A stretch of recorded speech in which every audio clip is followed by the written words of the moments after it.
Olá, queridos heróis, eu sou Elvis Ventura e esse é o canal Heróis e Mais. Finalmente nós vamos falar sobre Solo Leveling. Eu vou bater um papo com vocês sobre o episódio 1, 2 e 3. Eu estou assistindo ao vivo esses episódios lá na Roxa. Não sabemos até quando vamos assistir na Roxa. Vamos assistir até a Roxa permitir, beleza? Então não se esquece de seguir a gente também lá na Roxa. Está no ar, Heróis e Mais. Tem algumas coisas que eu gostaria de comentar com vocês. Vamos lá, vamos falar primeiramente sobre o Portal Vermelho. Esse novo conceito que foi apresentado pra gente no primeiro episódio. Foi muito legal o Portal Vermelho, esse mini arco, vamos dizer assim, porque isso fez com que o encontro que vai acontecer do Huan Dong-soo e o Jin-woo fosse adiado. A gente sabe que o Jin-woo ainda não está no nível de um caçador de rank S. E mais na frente no episódio 3, o Jin-woo sobe mais ainda de nível, mas no primeiro episódio ele ainda não estava no nível do Huan Dong-soo.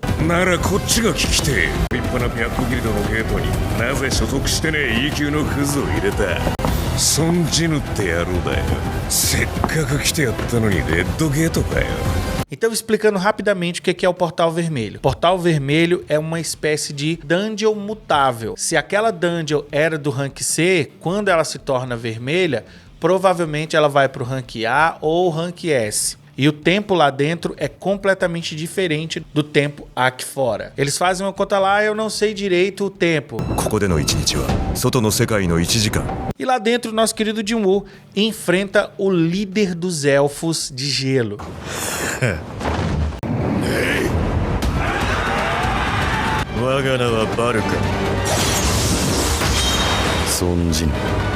A luta é sensacional e a gente vê que o Jin-woo ainda não está realmente em um nível muito elevado. Ele ainda precisa comer muito feijão para se tornar um caçador de rank S. Ele não está ainda nesse nível. Ele consegue derrotar o líder dos elfos de gelo, mas ele derrota por conta das várias habilidades que ele tem. Ele já é um necromante e usa o Igris e outra sombra dele para poder derrotar o elfo de gelo. E aqui a gente vai falar sobre a questão moral do Jin-woo. Ele mata aqui nesse portal de gelo outro humano. E ele não só mata, ele transforma esse humano em uma sombra.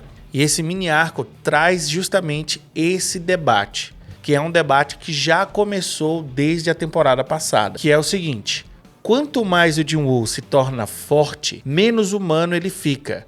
A moral humana começa a se distanciar do Jin-woo. Inclusive, o líder dos elfos de gelo até pergunta por que você está se disfarçando de um humano. E isso deixa o debate ainda mais acalorado. Porque para esses monstros que têm uma língua, eles falam, o Jin-woo não é humano. Porque tem uma voz que fala com esses monstros para eles matarem os humanos.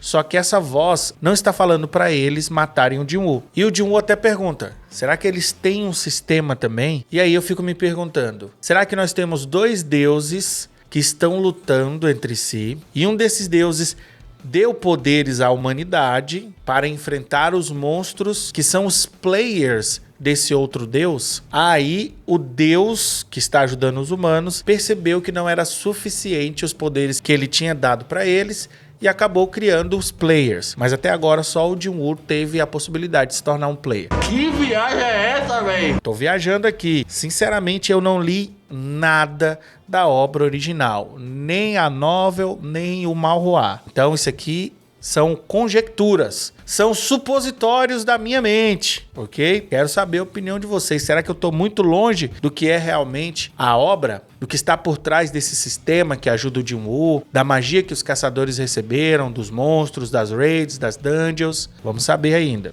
O lance é que o Jin-woo mata o caçador Kim, transforma ele numa sombra, se afasta ainda mais da humanidade, se tornando, na minha visão, um anti-herói. O Jin-woo é um anti-herói. E a luta dele com o Huan Dong-soo é adiada. De uma maneira genial, inclusive. O Huan Dong-soo vai ter que fazer outras coisas para poder ter acesso ao nosso querido Jin-woo. Legal que ele vai se encontrar com o pai do Jin-woo lá na frente. Pera aí que a gente chega lá. Caracas.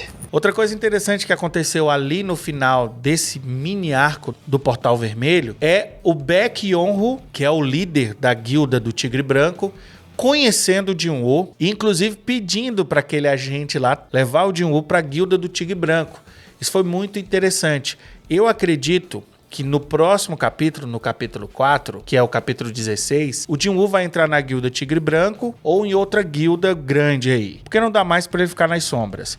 O Jin-Woo já tá muito forte e a partir desse portal vermelho, ele não tem mais como ficar escondido. E é muito legal o embate, o mini embate que tem entre o Baek Yeon-Woo com o Jin-Woo. E antes teve um embate também do Baek Yeon-Woo com o Hwang Dong-soo. Eu achei sensacional, cara.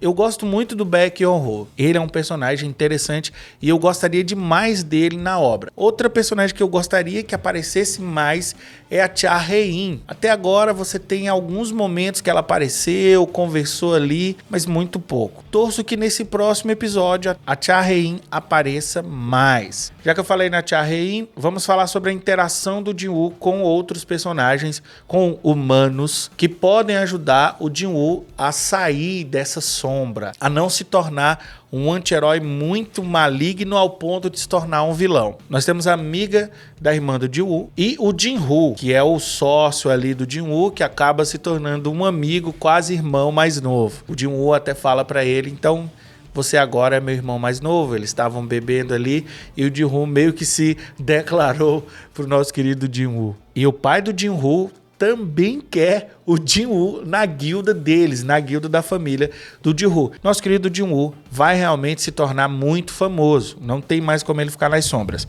Esses personagens, Jin-Woo, a amiga da irmã do Sang, são personagens que trazem o Jin-Woo mais para a humanidade. O Jin-Woo tem uma meta: encontrar os 3 itens do Elixir da Vida para curar a mãe dele. A meta anterior do Jin-Woo era se tornar um caçador forte para sustentar a irmã e pagar o tratamento da mãe. Só que agora a meta dele é conseguir os 3 itens para fazer o Elixir, ok? Só que no decorrer da jornada ele está se tornando muito forte e se afastando de sua humanidade. Eu já falei sobre isso. Então esses 2 personagens são interessantes para trazer o Jin-Woo ainda para a moral humana. E talvez a Cha Hae-in faça isso também.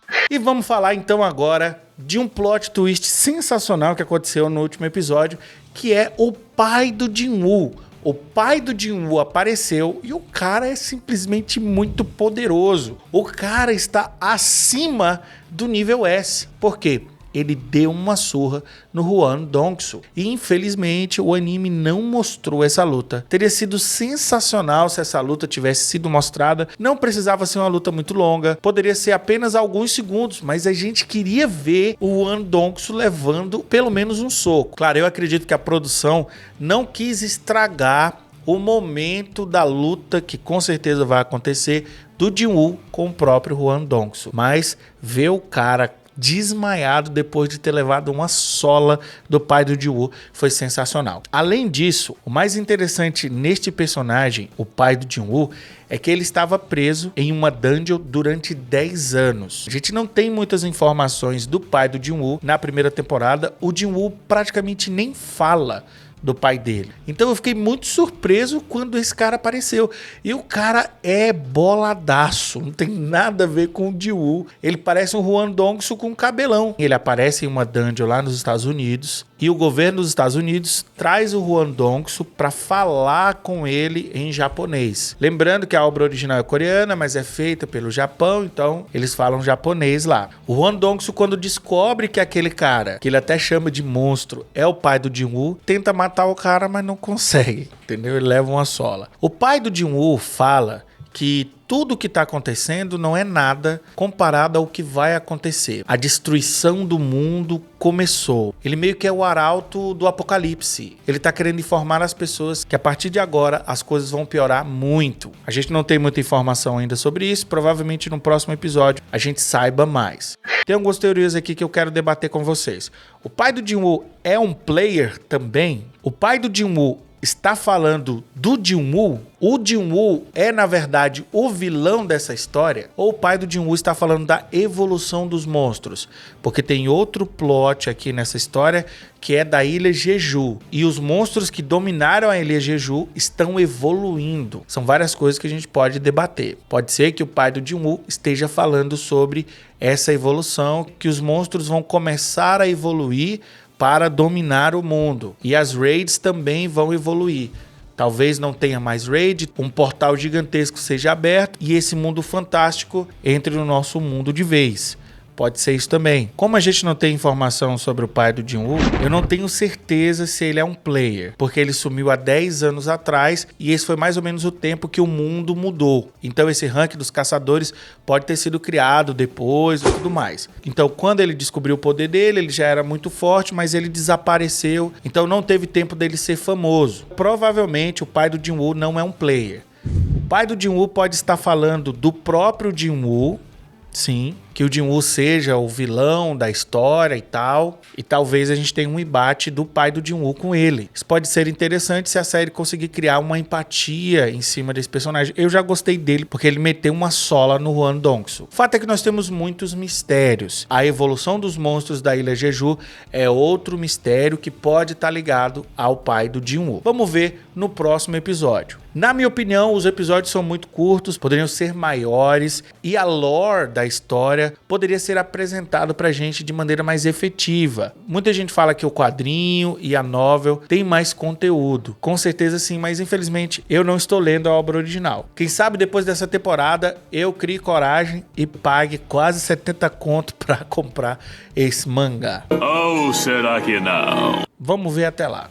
Meus queridos heróis, esse foi o vídeo de hoje, esse nosso bate-papo. Eu quero saber a opinião de vocês. Eu tô muito longe ou eu acertei algumas coisas? Não esquece de seguir a gente na Roxa, que eu tô assistindo lá. Todo sábado estou assistindo Solo Leveling lá na Roxa, ao vivo, beleza? Até quando a Roxa vai deixar? Não sei. Siga a gente lá. E não esquece, você também é um herói e você também é uma heroína. Está no ar, Heróis e Mais.